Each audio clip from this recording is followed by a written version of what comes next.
বর্তমান জেনারেশনের কাছে একটি সুপরিচিত ফ্যাশনের অংশ হিসেবে পরিচিতি পাচ্ছে ট্যাটুকরণ। যদিও বা এটি ইসলাম শরীয়ত অনুযায়ী নিষিদ্ধ, অর্থাৎ হারাম।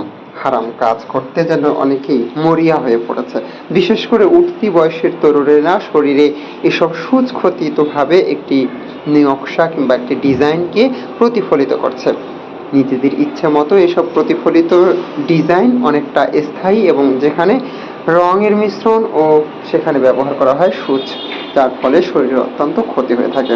বিশেষ করে চামড়া ভাগে যে অংশে ট্যাটু করানো হয় সেসব অংশে বিশেষ এক ক্ষতির সম্মুখীন হতে হয়, তাই এটিকে ইসলাম শরীয়ত অনুযায়ী নিষিদ্ধ।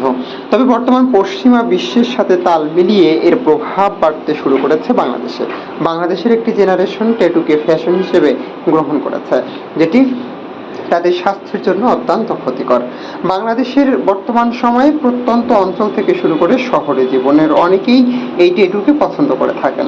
পছন্দ করান নিজের পছন্দ মতো ট্যাটু আর্ট করে অনেকেই এটিকে প্রতিফলিত করার চেষ্টা করেন, প্রদর্শন করেন নিজের প্রিয়তমা কিংবা পছন্দের কোনো বস্তুকে একটি আকৃতি দানের মধ্য দিয়ে। বিশেষ রং ও এক সূচের দ্বারা শরীরে খচিত করা হয় এসব ট্যাটু। তবে বাংলাদেশে আজ থেকে 10 বছর আগেও ট্যাটুর প্রচলন ছিল না। তবে সম্প্রতি সময়ে গোটা বিশ্বের সাথে তাল মিলিয়ে যেন এখন বাংলাদেশেও এর প্রভাব পড়তে শুরু করেছে। উঠতি বয়সের উদীয়মান তরুণরা বিশেষ করে এর প্রতি ঝুঁকে পড়েছে। তারা নিজেদের ইচ্ছে মতো মনের মতো নাম থেকে শুরু করে কোনো একটি বিশেষ প্রতিচ্ছবিকে নিজেদের শরীরে ফুটিয়ে তুলছে।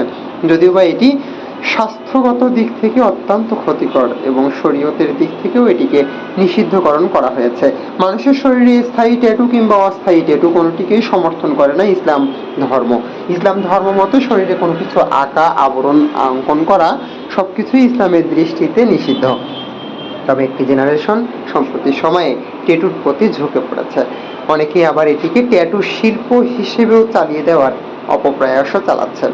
তবে স্বাস্থ্যগত দিক থেকে বিবেচনা করে এবং শরীয়তের দিক বিবেচনা করে এটি নিষেধ এবং এটি থেকে বিরত থাকাই আমাদের জন্য শ্রেষ্ঠ।